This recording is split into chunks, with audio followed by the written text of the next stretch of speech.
All right, it is Tuesday at 1:45, and we were here at the Redroom on our Tuesday call, like always, here for Phoenix RIA.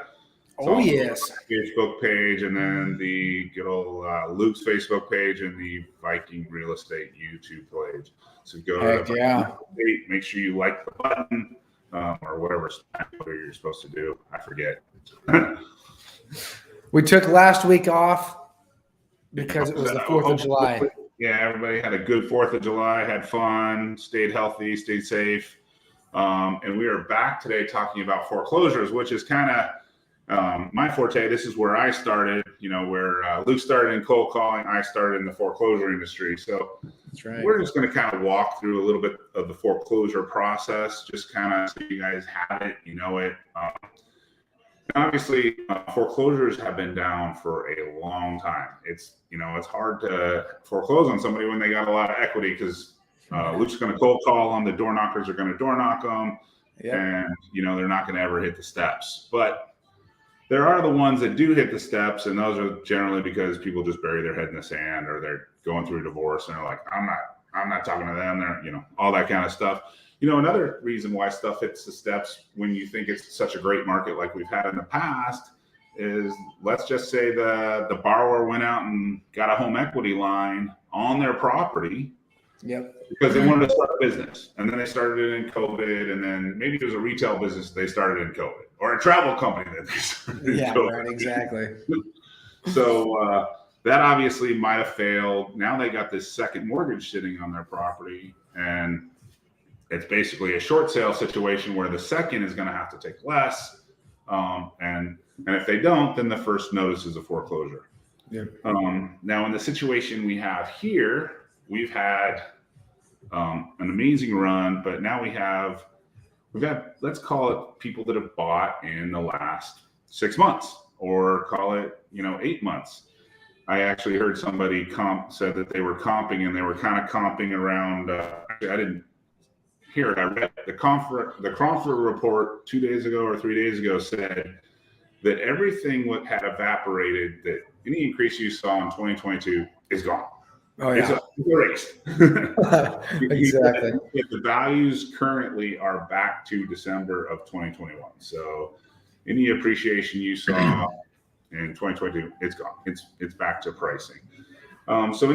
Let's talk about that. Anybody that bought in, call it the last 6 months of 2021, or bought in this, 7 months of 2022 and did your 3.5% down, or, standard stuff. Well, guess what? They might be underwater. And if we're in a recession, there's going to be some people that, lose jobs, or I know a bunch of the funds laid off some people. And did they? Yeah. Okay. I know loan officers are not getting, their phones aren't ringing a whole lot right now.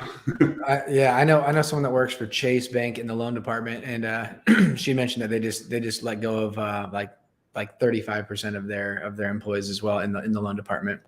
Yeah. So I think the last stat I saw is new loan applications are down 41%. So wow. There's obviously a lot of loan officers at phones that just aren't ringing it as much as they used to be. So anyway, anybody falls into some bad times, their house goes into foreclosure, they're going to get a notice of trustee sale. That's basically a 90-day notice that gets recorded at the courthouse. And that, in Maricopa County, that's, downtown. And you guys are in Yavapai County up there, so that's in Prescott. So the notice courthouse steps downtown there. Yeah, exactly. So that's where the notice gets recorded, and it's a 90-day notice, right? It's basically said, hey, we're going to sell your house. The courthouse steps at 90 days from now at 9 a.m. And that's basically what the notice tells you. It also will tell you the loan amount, so you can get an idea of what it goes from there. Now, the bank has the right to do two things. They can do a full debt bid, which is everything they're owed, all their back interest, all their lawyer fees, and everything. But the bank also has the right to do what's called actually, I went blank. I haven't done it in a minute, but If they can set the bid at anything they want. They can set it at $1, and a lot of times you'll see it set at $1 just to create interest Right. on the house. They just want everybody to get their eyeballs on it. So to basically create, a little bit of frenzy for it, right? So it's called a specified bid. There you go. Okay. Hey, you're good. I had no idea. So and it's kind of funny, and people call me and say, "Hey, how can you tell what the bid is going to be?" Well, the trustee doesn't actually have to put out the bid till 9 a.m. the previous business day. So if it's scheduled for tomorrow's what, the 13th, at 9 a.m. this morning, the trustee actually had to put out the bid. Now, no one polices the trustee, so they could put it out at 9:30, 10. I don't actually call on my foreclosure list till the afternoon because of the same reason that no one's actually policing if they're actually got the bid out at 9 a.m. the previous business day. Interesting. So then the opportunity to bid at a trustee sale, anybody can go bid. You just need a $10,000 check made out to yourself. So Luke, you just got to get a $10,000 check. Okay. Perfect. And, you go down to 90 days notice, and it's going to sale on 7/13 tomorrow at 9 a.m. And you call the trustee, they put out the bid.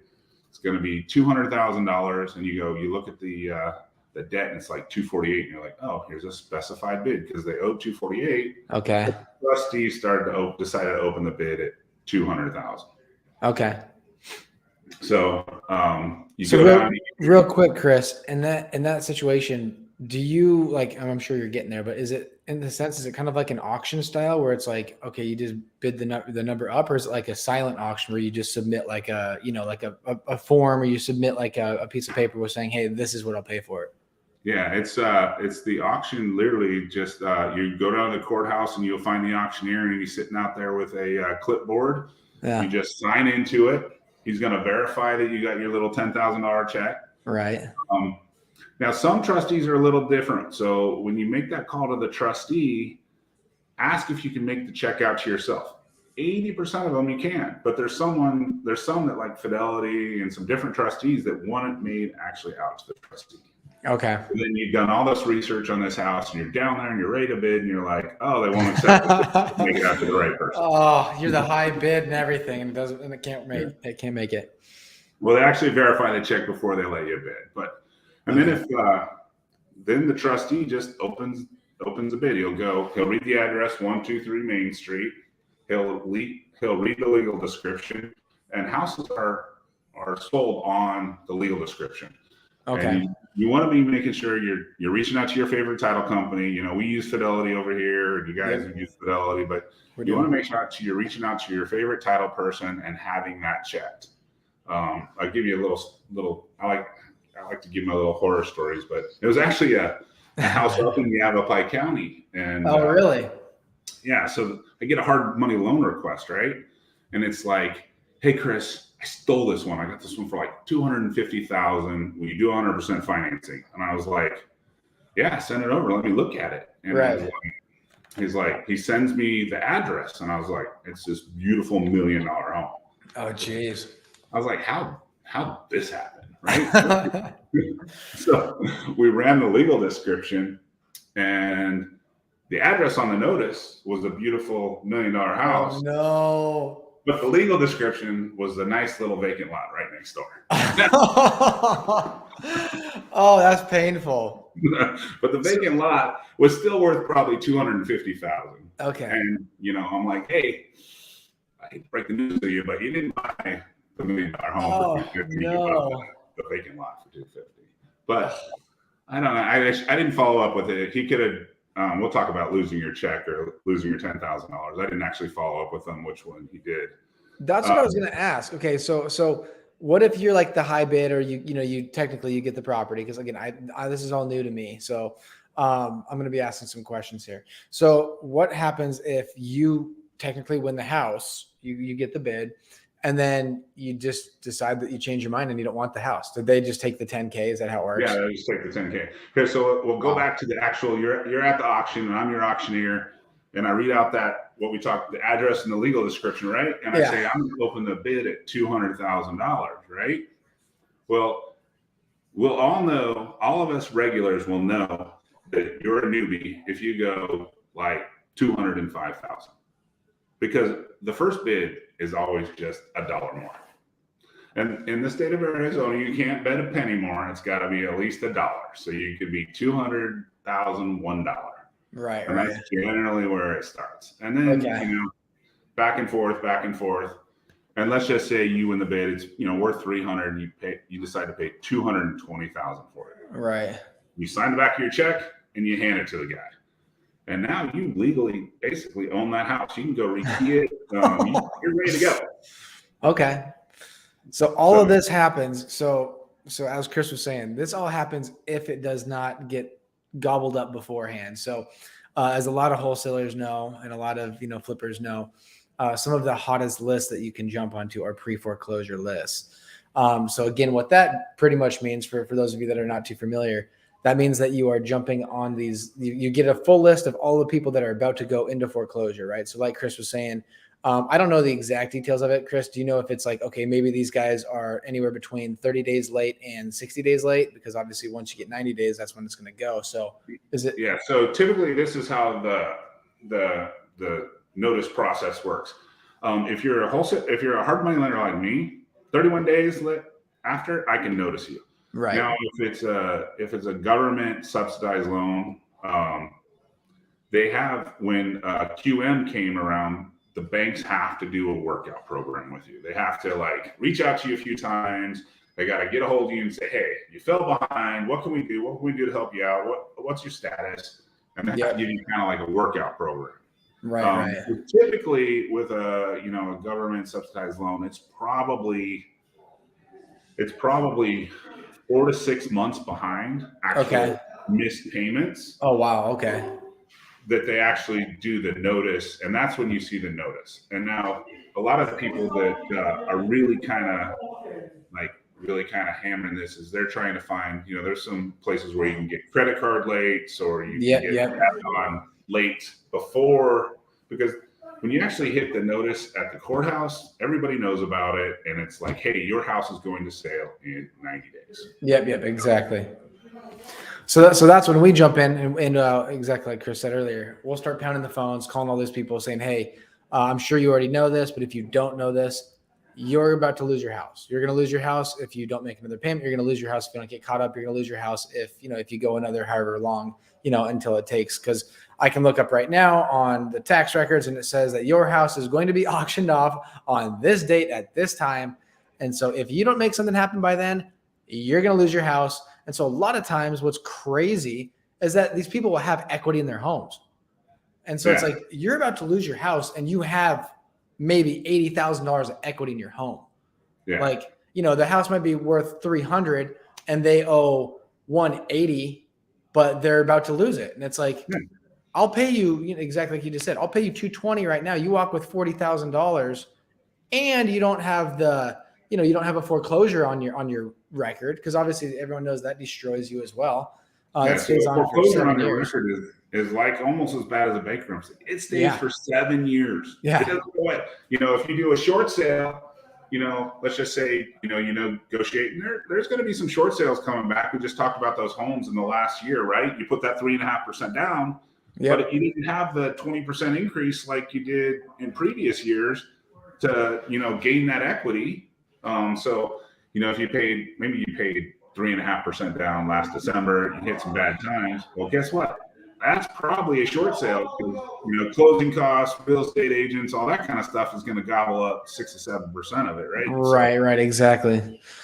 So another question: when these properties go to, when they go into foreclosure, there are not any like agents or anything involved, correct? It's just straight at the doorsteps, boom. Yeah, it's just going to the courthouse. In Phoenix, we sell them at 201 West Jefferson. You also have the biggest foreclosure attorney here is Tiffany and Bosco. They still sell them at their office, I believe. And, so yeah, that's kind of, it just goes to the auctioneer and they sell it. And that's just how it goes. And then, so once you get your $10,000 bid, if you decide to pay for it the next day, you just get a cashier's check and you go and pay for it at the trustee's office. If you don't pay for it, you're going to lose that $10,000. Right. It's gone. And typically what they'll do is they'll call the next highest bidder. So if you wanted it 220, the guy that was at like 219,500, they call that guy, and then you pay for it. You get that. Yep. You get a receipt, and then you don't typically get a trustee's deed until about 2 to 3 weeks later. Now, it says in the statute that you'll have it in 10 business days, but and no one's policing them to make sure they get it out on time. Yep. So you don't actually need a deed in the state of Arizona. You actually, once you buy it, you own the house, you go rekey it and go start rehabbing it. And then basically let's just talk about lien position. Yes, that's what I was gonna ask. So if you're buying the first lien, everything junior to it, we talked about, the guy that borrowed money for the business or something like that. Yep. They went into second position, or, way back in the day, there used to be pool companies that would do pool liens. Everything junior to the first lien gets erased. The HOA liens, they get erased too. HOA is still going to send you a bill. I was going to say, they don't just eat that then? No, they eat it. The HOAs don't survive a trustee sale, but they're going to still send you the bill. Okay. HOAs are notorious. They're like, hey, we had like $2,000 of back HOAs. And yeah, if you pay it, that's your fault. That's not.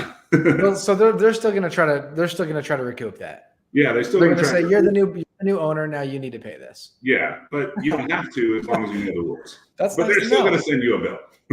Okay. So if we buy any houses in a foreclosure, do not pay the HOA fees. Exactly. So okay.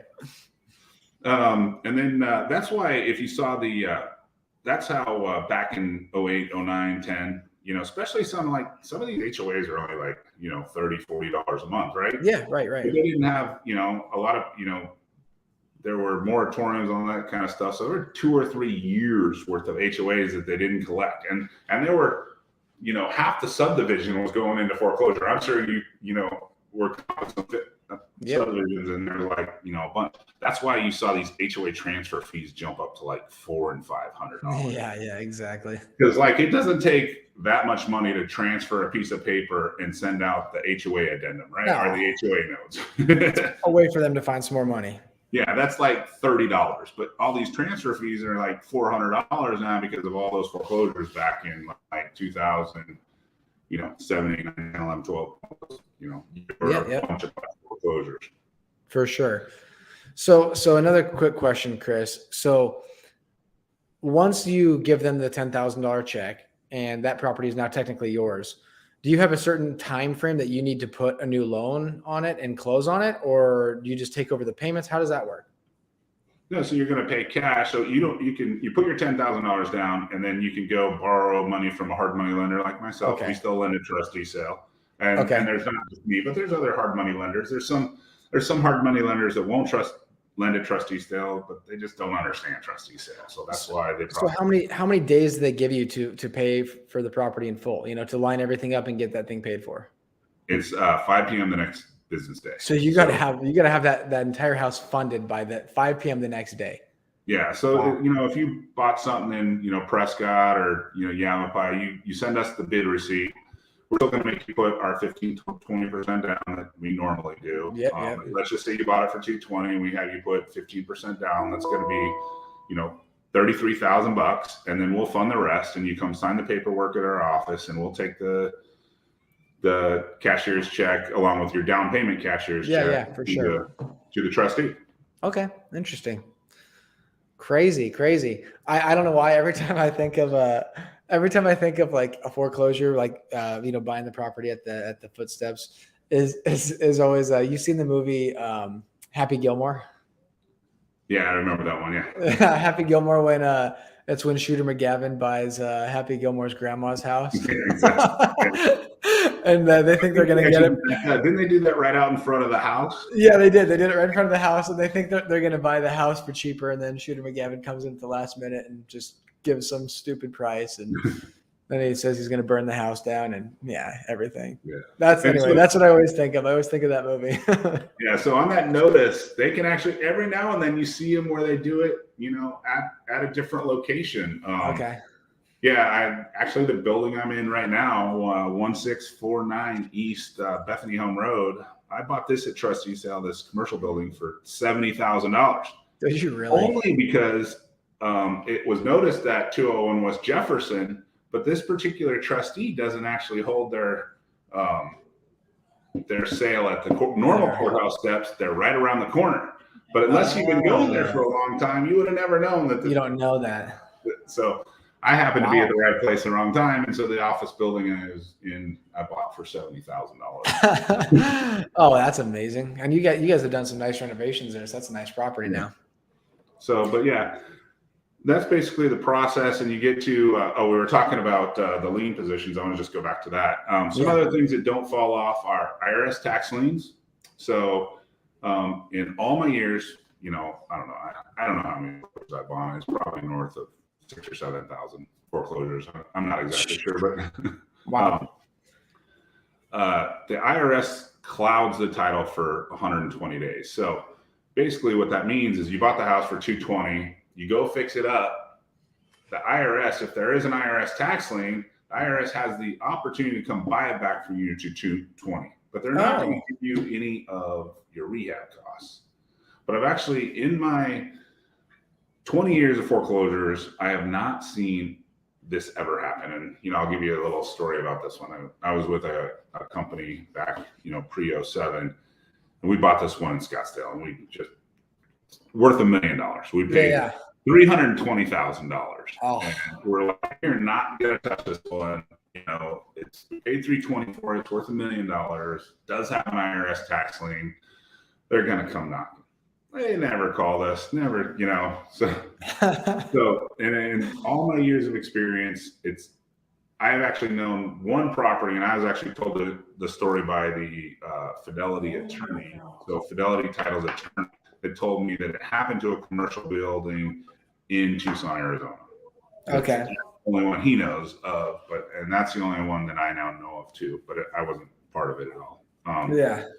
So other things that survive are city liens. So, City of Prescott, they put a lien on because the car was on blocks. And yeah, exactly. Whatever. They asked you to cut the weeds however many times and you didn't do it. So exactly. But usually once you go, if you're willing to go down to the courthouse and talk to the city and it's a $2,000 lien, I'm the new buyer, and they'll be like, oh, okay, if you pay this quickly, we'll wipe it off because typically what a city lien is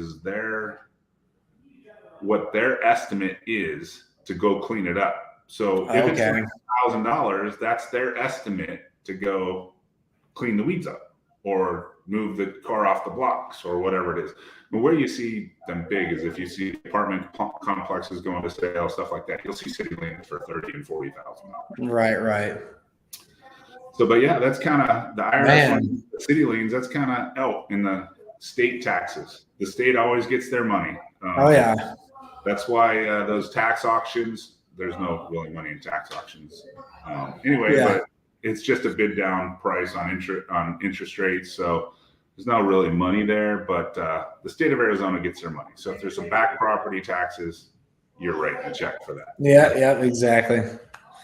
Man, that's crazy. Like I said, it's funny how I can not saying it's been like a long time or anything, but I've been in real estate for 7.5 years now, and I've never really truly known how that whole process works. Like from the second that they get the notice all the way to when it actually gets auctioned off. So that's very interesting. I think it'd be fun. You're gonna have to take me one of these days.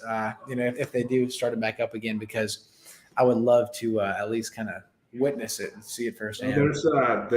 I bought one at the courthouse in Yavapai County yesterday. So they're still going on. Yeah. Well, you can't be buying in Yavapai County not telling me this. Actually, are you going to for a long time? Are you going to sell that one in Yavapai? It's already sold. Oh, Chris, come on! Come on. So anyway, and if you do go down to the courthouse, you can obviously go down there yourself, but most of the people actually at the courthouse now are what they call bid services. They place a bid for you. Yeah, they place a bid for you. So I'm actually a bid service myself. You can you can get the foreclosure list on my website at sellwholesale.houses.com, and you can actually, get drive reports and get property information. We actually put the title checks on there and everything. So Heck yeah. So That's awesome. I love it. I'm gonna have to hop on there for your Yavapai County list and start bidding on some houses. yeah. What's funny is, what's great about being a hard money lender. Where do you think the most expensive place to buy is? In Arizona? In just the most expensive place to buy houses. It's actually at the foreclosure steps. Oh, Because is it? Okay. Information, and no one, and so it gets bid up higher than anything Yeah. else you're saying. Guys like you that have sales skills can actually talk to the seller, try to figure out their pain point and Snatch it ahead of time. and negotiate. Right. When it's just at the auction steps, it's just a bidding process. And Yeah. Information, and everybody knows about it. And it's just like every other place where it's, a distressed house is going to sale and everybody knows about it. It generally means it brings the most money. Yeah. That makes sense. I can see that. It definitely makes sense. Those direct to seller ones. Those are the ones you got to look out for. Yeah, those direct to seller guys. Trust me, I've seen your assignments. What do you mean you just marked it up $60,000? Oh man. Hey, you know what? Everyone's got their reasons for needing to sell, right? Yeah. You just gotta find those people that want to trade a little speed and convenience for a little equity. Exactly. That's all it is. That's awesome though. I love it. Love hearing about this. Yeah, if you guys got any questions, feel free to reach on out and ask. You've got the foreclosure guy here right now. So like I said, I'm learning about it right now too. Asked, what's my YouTube channel? I don't have a YouTube channel yet. I just put all my stuff on the Phoenix Rio, which is on a Facebook page. We've got to set up a YouTube channel here in the next 30 to 60 days. Heck yeah. I just haven't yet. I'm a little behind the times. I'm the old veteran. I'm not the new whiz like you. Yeah. We need to start getting more active on YouTube as well, because we used to do all of our cold calling videos. Then we were gonna jump back into it once we got into the new office and everything. So we're starting to get there again. So here's my new education program. Boom. Bam. There it is. I like it. Just for flips. Yeah. Tell us about Just for Flips. Huh? Tell us about Just for Flips. Oh, it's just a new education program. We're watching. I watch all the guru stuff just like everybody else, and I'm just like watching them. Like, no, that's wrong. No. So for those of you that are thinking about, signing up with another, education team or another program, something to keep in mind, is that Chris has been in the industry for what? 21 years? How many years? 21 years, yeah. 21 years. So for that guy that's out there that just started a program and he's been in the industry for 6 months or a year, I'd probably lean towards old Chris here with Just for Flips. Probably got a little bit more knowledge than the 6-month guy. Yeah. What was I think on some of my ads, I'm going to go back to our Redroom podcast and go like in March where I said, it's coming. Yeah. Where? I know. Absolutely. And here we are. Do you know what the, I know, cause we haven't talked in 2 weeks now. What's the active listings up to? It's 15,500. So, it's, like I said, it's still on a pace like this. We was like that. 200 to like, there. Huh? It was like this for a minute there. Yeah. Like this for a minute, but you got to remember, pre-COVID, we were still bouncing around that 15,000, mark. It's, and I keep kind of saying, we hit 5.5% in June of 2018. This doesn't feel any different than that. It's just, it's funny watching everybody. And I put this post on, on my Facebook just, I think 3 days ago. And I'm like, the Fed rate doesn't necessarily coincide with the 30 mortgage. it's the Fed rate does it, and some guy go, it's very similar. I'm like, and then I posted the 10-year and the 30-year market, and it's almost mirrors it, right? So Right. I don't know if everybody, the Fed doesn't meet until another week, 2 weeks, and rates hit 5 just 3 or 4 days ago, and the 10-year was back under. I checked it yesterday; it was back under 3 again. So mortgage probably sitting at 5.25. I mean, I don't sit there and jump on every day. No, but yeah, that's not bad at all. 5.25 is not too bad. Yeah, and it had jumped all the way to like over 6, and guess what? It's back down to like 5.25. So, and guess what? The Fed hasn't met. So, quick. The Fed rate is a short-term mortgage rate. That's loans to businesses in short-term, credit cards, car loans, all that kind of stuff. It doesn't have to do with the 30-year mortgage. So, even though the Fed hasn't met in 4 weeks, and yes, they're probably going to make another hike. Will that affect the 30-year? It might, for sure. But we just saw mortgage rates drop almost a point over the last kind of 2-week time frame, right? And the Fed hasn't met. So if you're interested in buying a house from Luke, come get one. Come get one. They're going to be nice and renovated. I can promise you that. You can still watch you can still talk to your mortgage broker, and it's just going to come. This is going to be a slow fall, and it's going to be a slow Christmas season, but it's always this is just normal. This is not crazy. It's just normal. It's always a slower summer. Like when you get past, people like to move when the kids, are going to be out of school. So, no one wants to move the first week of school in August. So it's always slow right now. It's always slow in September, October. It's always, so this is just normal. It's nothing crazy. It's just normal. Right. No, for sure. Heck yeah. I like it. Someone just did ask if anyone, y'all planning on changing of our strategies based on the current state of the union. My strategy is to buy lower. Absolutely. No question about it. Yeah. So, if you were buying at 80% because you were selling for, what were you guys selling for? 30,000 over, 40,000 over, 20,000 over. Exactly. You could get away with that because that's what you knew you were going to sell at, right? Now your average days on market just went from 7 to 10. Probably. What was yours? Probably 5. Yeah, we were selling everything the first week for sure. Yeah. So and now we're hanging around probably 30 days right now, honestly, already. So yeah, and then I would just put in my spreadsheet my budget 60. So you're gonna have your rehab time, you're gonna have your market time, and maybe call it 90 for the next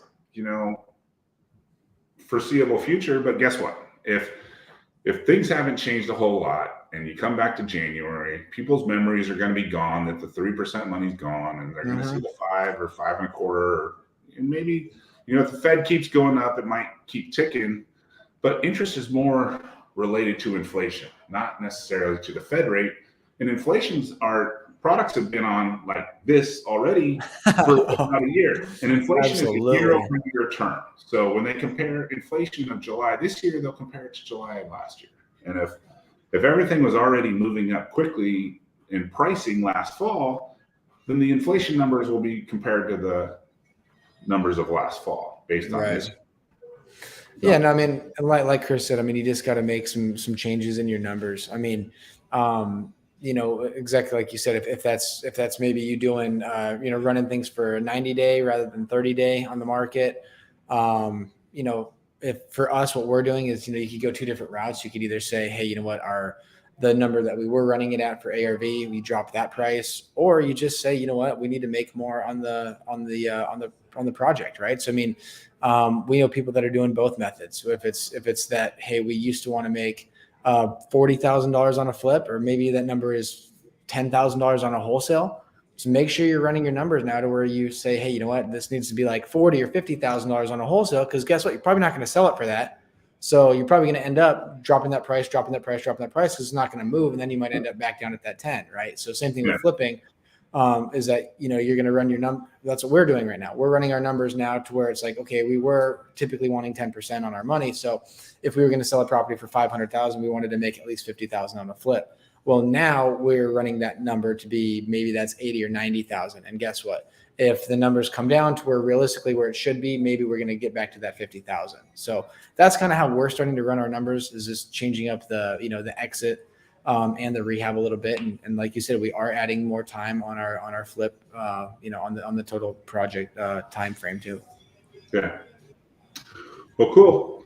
Thanks for jumping on, Luke. Absolutely. Go. Hey, no worries. Thanks so much for all the foreclosure talk. I love it. Love learning new stuff, and I hope you guys enjoyed it as well. And we will be back next week. If you have a topic you want to hear about, send it below. Drop it down. All right. Appreciate it, guys. Thanks, Chris. See ya. We'll see you.